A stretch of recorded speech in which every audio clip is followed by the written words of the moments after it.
thought, it'd be really great because as historians, we're always taught that whatever the historical event is, when you're going through and you're evaluating the sources, every source, even a primary source, even a person who was standing right there as it happened, everyone has a little bit of bias. For me, I'm a white, well-educated American, so I'm completely biased in my worldview, and it doesn't mean that I'm a bad person. It doesn't mean that I'm selfish or that I'm out to get anyone. It just means that the way that I see the world is completely different from the way that someone, for example, who lived their entire life somewhere else, a different race, different nationality, someone who's, just basically just worked all of their entire life, hasn't had that, fancy schmancy little university education. It's going to be different. So when I was looking around, I thought, well, who are the other people who were in the court with Catherine and Charlotte, and who would have a different point of view? And I found the three Cleves sisters. I found Henriette, the eldest sister, who was the heir to the family because she lost two brothers, and in France you could inherit. The king had to go through the process of allowing you to do that. And then the middle sister, Catherine, who was married to probably the most influential family of the time, the Guise family.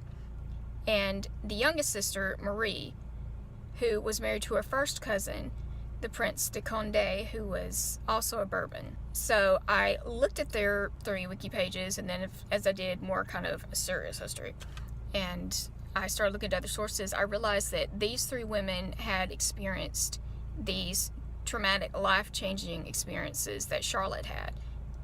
First, the St. Bartholomew's Day massacre, when Marie was actually front and center, and she was one of those Protestants who was given the choice, either convert to Catholicism or die.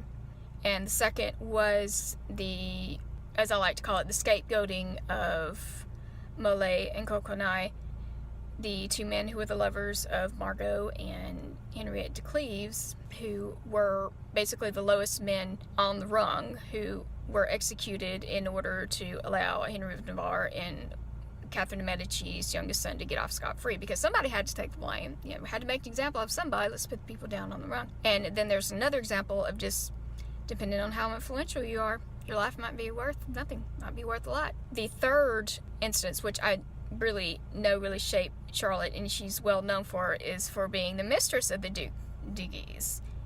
And Charlotte is well documented for having spent the night with the Duke the night before he was assassinated at Henry III's command. Sorry, it's not a spoiler. It is a historical fact, everyone. I'm sorry. I am not ruining the story. Swear to you, it happened. It's okay. It's okay. Breathe. And Catherine, of course, was the wife. She was the jilted wife, and you would think that she would have been really upset at losing her husband, but yeah, she was upset, maybe not upset for the reasons that she thinks she was. So I really like the idea of having three different people who experience the same event, fictionalizing that, and then having their point of view and stacking them up against Charlotte's. And my first thought was that, oh, these are going to be great. These are going to be short little stories, 10,000 words, going to bang them out. That's going to be it. I'm going to go back to the full-length novels, and boom, boom, boom, here we go. I've got this thing going. But of course, the more I did the research, I realized that Marie's story was very complicated. She was a woman who had been sold a bill of goods. She was raised in a religion that did not speak to her. It's not the way that she wanted to express her spirituality. She knew that from the beginning, and no one really gave her rats behind. It was do it our way or deal with it. And like most women, she was in an arranged marriage that was completely unfulfilling. And if she's married to a man who really just doesn't care if she's happy or not, then she has the opportunity to fall in love with someone she actually loves. And I think a lot of commitment folks will kind of relate to this, because there's kind of that fear of, wait, should I get married? What if a month later I find someone I actually do love? And that really happened to Marie. And it's kind of going through and researching and trying to figure out, well, exactly why did she make the decisions that she did? Did she leave Condé? Why not? Wait, if you're supposed to be together, and then that's something, it's a lot of people do have that issue, but we make different decisions, and there's extenuating circumstances all the time. So in doing that, I feel like I've really been able to kind of look through the court and pit people together and make it really obvious that these people were thrown into this cauldron. They saw each other all the time. They were related to one another. They were married to one another. And alliances, you could have one this month and next month you're completely gone. It doesn't matter which religion is. It doesn't matter who your cousin is. It really doesn't matter who you're married to. It just depends on what's going on at the time.